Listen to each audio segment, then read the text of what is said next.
नमस्कार। माली समाचार हिंदी में आपका स्वागत है। मैं दिनेश माली। बाबा बागेश्वर को लेकर क्यों हो रही है राजनीति? मुक्तानंद की कहानी पर फिर गरमाई राजनीति। आइए जानते हैं विस्तार से।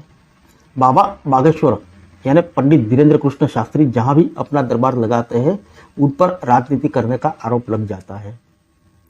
जब उन्होंने पटना में अपना दरबार लगाया था और जाति छोड़कर हिंदू राष्ट्र निर्माण के लिए सभी हिंदुओं को एक होने की अपील की थी, तब राष्ट्रीय जनता दल ने उन पर राजनीति करने का आरोप लगाया था।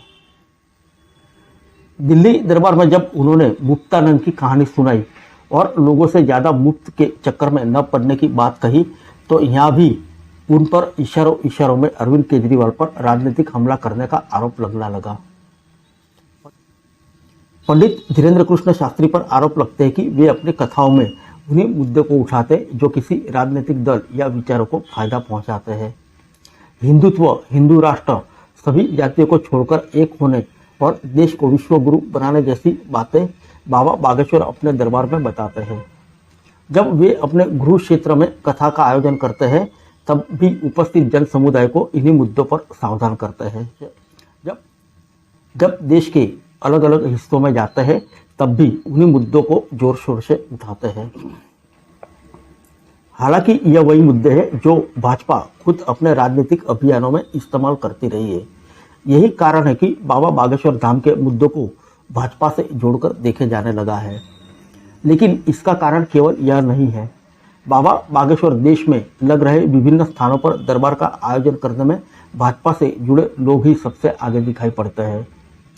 पटना दरबार में भाजपा नेता और केंद्रीय मंत्री पंडित धीरेन्द्र कृष्ण शास्त्री की आरती उतारते हुए दिखाई पड़े थे। यही कारण है कि विपक्ष के इन आरोपों को बल मिलने लगता है। दिल्ली भाजपा के वरिष्ठ नेता विक्रम मित्तल ने कहा कि बाबा बागेश्वर पर राजनीति करने के आरोप लगाना हास्यास्पद है। उन पर राजनीति करने के आरोप लगाना देश के संतों का अपमान भी है। उन्होंने कहा कि वे एक संत है और अपने दरबार में समाज, देश को जागरूक करने के मुद्दे उठाते हैं, धर्म जो कि किसी भी धार्मिक संतों से अपेक्षा की जाती है। वे अपनी सभाओं में देश को आगे बढ़ाने और देश के हर वर्गों को साथ लेकर चलने की बात करते हैं। वे किसी भी जाति धर्म से भेद नहीं करते हैं और सभी को एक समान सम्मान देते हैं। ऐसे में उनके दरबार में उठे मुद्दों को राजनीति से जोड़कर देखना बिल्कुल गलत है। विक्रम मित्तल का कहना है कि पंडित धीरेन्द्र कृष्ण शास्त्री के कार्यक्रम कोई भी करा सकता है। जिसे भी उनके कार्यक्रम को कराने में रुचि हो वह उनके दरबार में संपर्क कर सकता है। यह देश के हर नागरिक के लिए खुला है। ऐसे में किसी को यह आलोचना करने का अधिकार नहीं है कि बाबा बागेश्वर किसी राजनीतिक दल का मुद्दा उठाकर चलते हैं। शालीमार बाग से आम आदमी पार्टी की विधायक वंदना कुमारी ने कहा कि बाबा बागेश्वर ने अपनी कथा में मुक्तानंद की कहानी के माध्यम से अरविंद केजरीवाल की मुफ्त की राजनीति पर निशाना साधा है। यह बात आम इंसान को भी समझ में आ रही है कि उनकी इस कहानी के निशाने पर कौन था। आम आदमी पार्टी के नेता ने कहा कि एक तरफ तो भाजपा और कांग्रेस उनकी पार्टी की नीतियों की आलोचना करती है, लेकिन दूसरी तरफ वे उसी नीति की नकल भी करते हैं। ऐसे में यह बात समझ में आती है कि उन्हें पता है कि अरविंद केजरीवाल की नीतियां लोगों के हित में है और इसे आगे बढ़ाना चाहिए।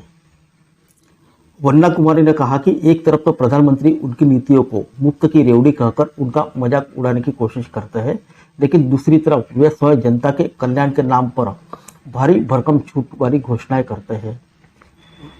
उन्होंने कहा कि इस बात पर पैमाना तय हो जाना चाहिए कि किस आधार पर किसी राजनीतिक दल की घोषणा को जनता के कल्याण के लिए जारी की गई योजनाओं कहा जा सकता है और किस आधार पर उन्हें मुफ्त की रेवड़ी करार दिया जा सकता है। उन्होंने कहा कि आम आदमी पार्टी सामान्य लोगों के कल्याण के लिए प्रतिबद्ध है और इसके लिए लगातार काम करती रहेगी।